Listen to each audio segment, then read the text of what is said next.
What's up YouTube, it's the one and only legend of winning, aka Low, and I am back with another video.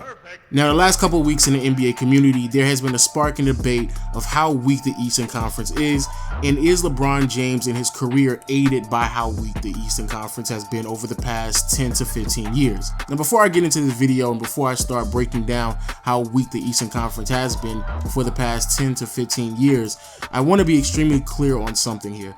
LeBron James is a great player, there's no doubting that. You can put LeBron on practically any Eastern Conference team and obviously he would have a very good chance of making the NBA Finals. However, it's still irrefutable that the Eastern Conference is weak, and there are certain things that is aided in LeBron James' career, especially when it comes to the multiple finals appearances and the numbers that he posted up every single year in the playoffs, due to the fact that he plays in a weak Eastern Conference. So what I decided to do was go through my comment section, look at multiple YouTube videos, Twitter posts, and any other arguments that I could find on why exactly people believe that the Eastern Conference is not that weak.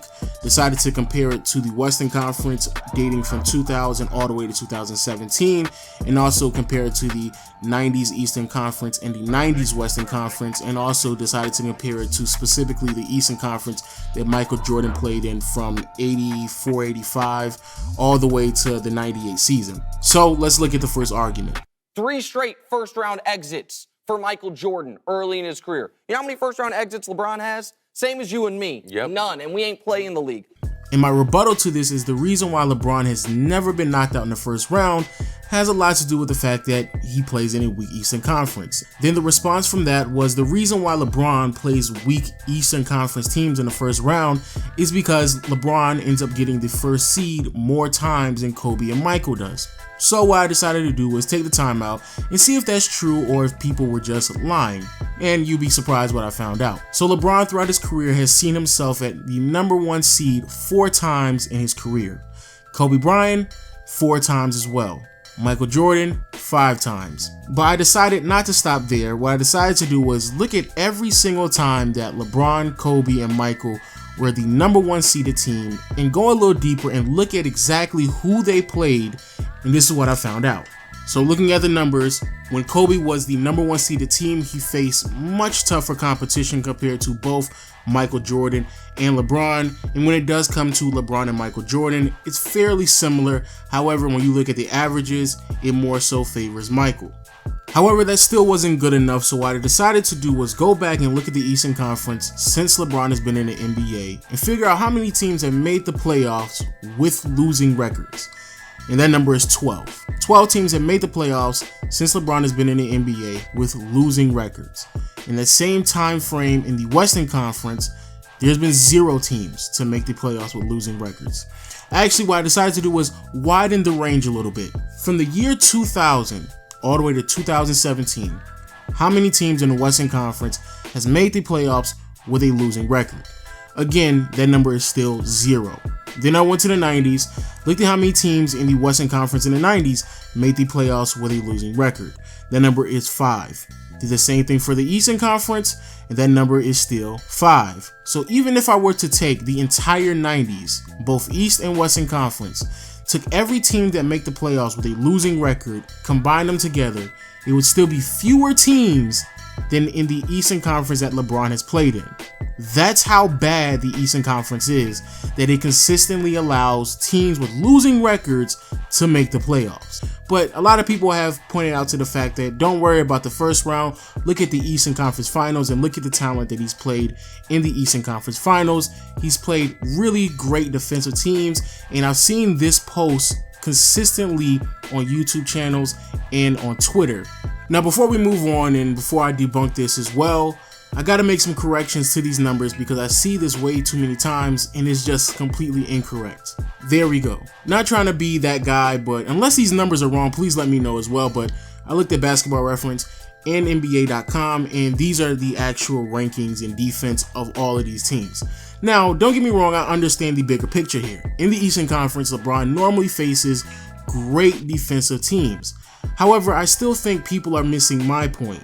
The fact that it takes LeBron all the way to the Eastern Conference Finals to play a quality team is part of the problem. He normally doesn't face any quality teams leading up to the Eastern Conference, so God forbid he actually plays one good team.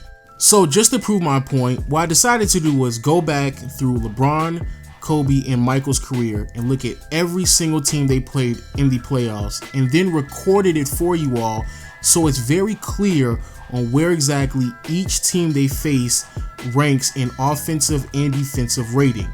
And to even make it easier for you all, I even color coded it, and I'll leave that link in the description. Now, I'm not going to go through every single year with you all. That's the reason why I left that link in the description.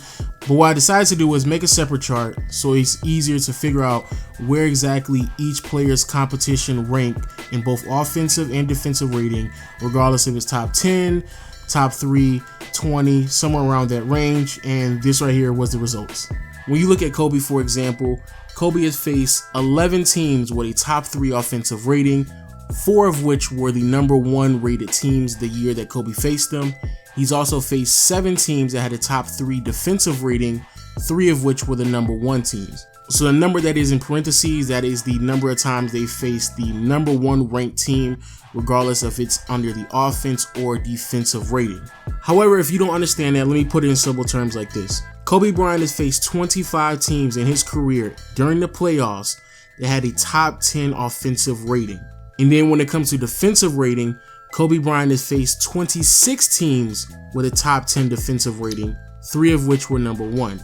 Now, obviously, when you start to look at it like that, it's much more than both Michael and LeBron. And then when you look at LeBron, LeBron has never faced a top 3 offensive team during his playoff runs.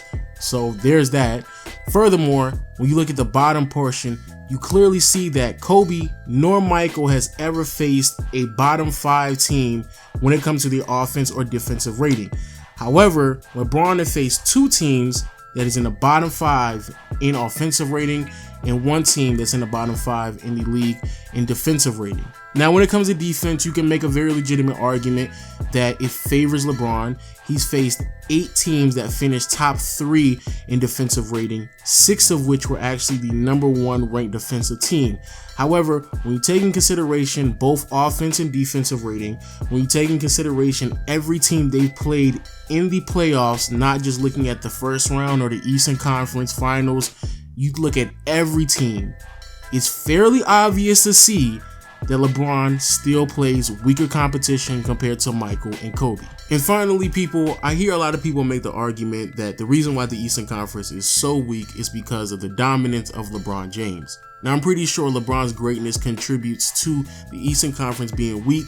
However, just for my younger fans who are unaware, the Eastern Conference has been weak for a very, very long time. I can link you to multiple articles posted by multiple writers throughout the years explaining how weak the Eastern Conference is, dating all the way to 2002. However, just to prove this point and to prove that the Eastern Conference was weak before LeBron even entered the NBA, the year before LeBron entered the NBA, which was the 2002-2003 season, the Eastern Conference was so weak where only 1 team was able to accomplish 50 wins, and that was the Detroit Pistons. 1 team was able to earn 50 wins. That's how weak the Eastern Conference was. So yeah, LeBron James, he can't change that. That's how weak it was before LeBron even entered the NBA. Now, why exactly am I making this video? Over the past couple of months, the argument between LeBron and Michael Jordan has become much more valid, and LeBron is starting to build a little bit more steam and making the argument that he is the greatest player of all time. And quite honestly, I have no problem with that at all. However, what I've noticed with a lot of LeBron fans, such as Nick Wright, Colin Cowherd, and multiple people online, is that they start to nitpick Jordan's career. When Nick Wright says something like this: how did Jordan get past the bad boy Pistons? They got old. The year he finally beat them, they were a 48-win mediocre team. The same thing can be said about LeBron James. LeBron didn't beat the Pistons until they were older. Same thing can be said about LeBron beating the Boston Celtics. Or when I hear Colin Cowherd say something like this: Michael Jordan struggled to get out of the first round. In the first 3 years he was getting to the first round, they had losing records. I never understand how this became a valid argument, because when you look at players such as Magic Johnson and Larry Bird, they only got knocked out in the first round 1 time in their entire career. However, you never heard that argument being used in their favor because nobody doesn't care. So word of advice to my LeBron James fans, you don't have to nitpick Jordan's career. I understand people embellish all the time, we have more resources, and we thoroughly understand that Jordan wasn't as great as a lot of people make him out to be. However, I don't want LeBron fans to turn into Jordan fans or Kobe fans, where they start to embellish or rewrite history about LeBron and the career that he's having. LeBron benefits from being in a weak Eastern Conference. It's something that majority of people have known for multiple years. It's not anything new. And again, no discrediting what LeBron has done. However, it's obvious that he benefits from being in a weak conference. But with all that being said, let me know what you think about this video in the comment section below. And I'll see y'all later. Peace.